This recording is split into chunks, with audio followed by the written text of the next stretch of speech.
ખેડૂતોનો તંત્ર સામે હલ્લાબોલ 350માંથી માત્ર 49ને સહાય જિલ્લા કલેક્ટરે ધરણું વાવ તાલુકાના ગંભીરપુરા ગામના ગ્રામજનો આજે વાવ-થરાદ જિલ્લા કચેરીએ પહોંચીને અતિવૃષ્ટિના કારણે થયેલા જમીન ધોવાણ અને પાક નિષ્ફળ બાબતે ન્યાયની માંગ સાથે ડીડીઓ સમક્ષ લેખિત રજૂઆત કરી। ખેડૂતોના જણાવ્યા મુજબ અતિવૃષ્ટિના કારણે ગામના અનેક સર્વે નંબરમાં 100% સુધી પાક નિષ્ફળ ગયો હોવા છતાં સહાયથી તેઓ વંચિત રહ્યા છે। ગ્રામજનોએ આક્ષેપ કર્યો કે 350થી વધુ ખેડૂતો દ્વારા સહાય માટે ફોર્મ ભરવામાં આવ્યા હતા, પરંતુ માત્ર 49 ખેડૂતોને જ સહાય મંજૂર કરવામાં આવી છે, જેના કારણે ગામમાં ભારે રોષ વ્યાપ્યો છે। ખેડૂતોનું કહેવું છે કે જમીન ધોવાણ અને પાક નિષ્ફળ સહાય મામલે ગંભીરપુરાના ગરીબ અને અભણ ખેડૂતો સાથે અન્યાય થયો છે।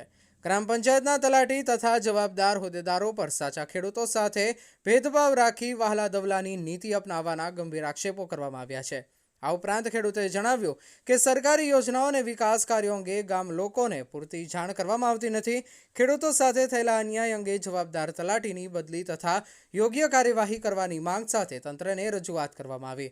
ખેડૂતોએ ચીમકી આપી છે કે જો તલાટી સામે કાર્યવાહી સહિત બદલી નહીં કરવામાં આવે તો આવનારી સ્થાનિક સ્વરાજ્યની ચૂંટણીમાં ગામ લોકો ચૂંટણી બહિષ્કારનો માર્ગ અપનાવશે। હાલ તંત્ર દ્વારા સમગ્ર મામલે તપાસ કરી યોગ્ય કાર્યવાહી કરવાની ખાતરી આપવામાં આવી હોવાનું જાણવા મળે છે।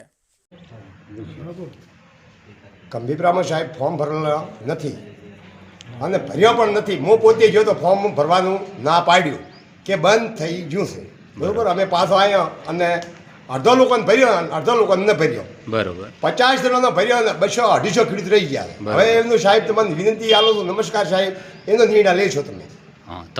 તમે પોતે પંચાયતના સભ્ય છો? હા। તો તમારું શું થયું? તમારું ફોર્મ ભરાણું? મારું પોતાનું ને ભરવાનું।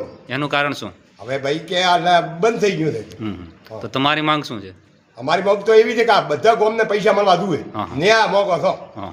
તો ગામના કેટલા ખેડૂતોને આનો લાભ મળે? ખેડૂતોને 50 જણા મળ્યા, 250 જેવા બાકી રહી ગયા। હા, તો એ 50 જણને કઈ રીતે મળે લાભ? એ 50 જણા વૈસી કે કેમ મળ્યા સાહેબ ઉપરવાળા ભગવાનને ખબર।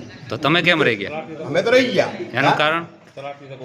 હવે શીઘ્ર તલાટી ખોમી ક્યાંની ખોમી શું કહેવું આપણે? હા, બરોબર, પણ રહી ગયા। તો આના માટે હવે તમે શું કરશો? હવે ભાઈ સાહેબને વિનંતી કરો છો કે અમને ભલે ખેતરે ફરીને તપાસ કરીને પૈસા આલો, બરોબર? બરોબર ને? ખાડા જુઓ, ધ્યાને ખાડો પડ્યો ને જુઓ, બરોબર, કે કેવી રીતે થયેલું છે એમ। અને નકા ન્યાય મળે તો બધા સરખો મળવો જોઈએ। હા બસ આ જ વિનંતી છે અમારી। મારું નામ માળી સુરેશભાઈ ભુરાભાઈ, ગંભીરપુરા। જય જવાન જય કિસાન।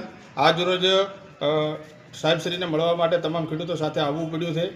વાત એ હતી કે જે ફોર્મ ભરવાની વાત હતી, તો અમે લોકો સૌ ફોર્મ ભરવા માટે ગયેલા હતા ગ્રામ પંચાયત, પણ તલાટીશ્રીએ અમને ઘસીને ના પાડી, જેથી કરીને અમારા ફોર્મ રહી ગયા છે। માત્ર 49 લોકોનો ફોર્મ ભરવાના છે, 200થી વધારે ખેડૂતો રહી ગયા। એટલા માટે અમારે અહીંયા આગળ સાહેબશ્રી ડીડીઓ સાહેબને મળવા માટે અને આવેદનપત્ર આપવા માટે આવવું પડ્યું છે।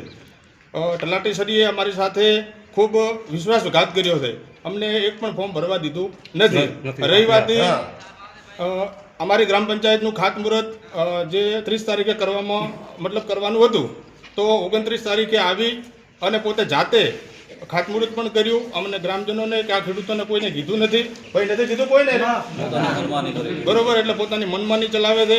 વારંવાર અમારા ખેડૂતોને નુકસાનનો વારો પોતાના લીધે વેઠવાનો આવે છે। એટલે જેથી કરીને ડીડીઓ સાહેબશ્રીને અમારી નમ્ર વિનંતીને અપીલ છે કે આ તલાટીશ્રીને તાત્કાલિક ધોરણે બદલી થાય તો જ આ અમારા ગામજનોને ચાલે એવું છે। બાકી આવનાર સ્થાનિક સ્વરાજ્યની ચૂંટણીની અંદર જો તલાટીશ્રીની બદલી નહીં થઈ તો અમે સૌ લોકો ચૂંટણીનો બહિષ્કાર કરશું। જય જવાન જય કિસાન।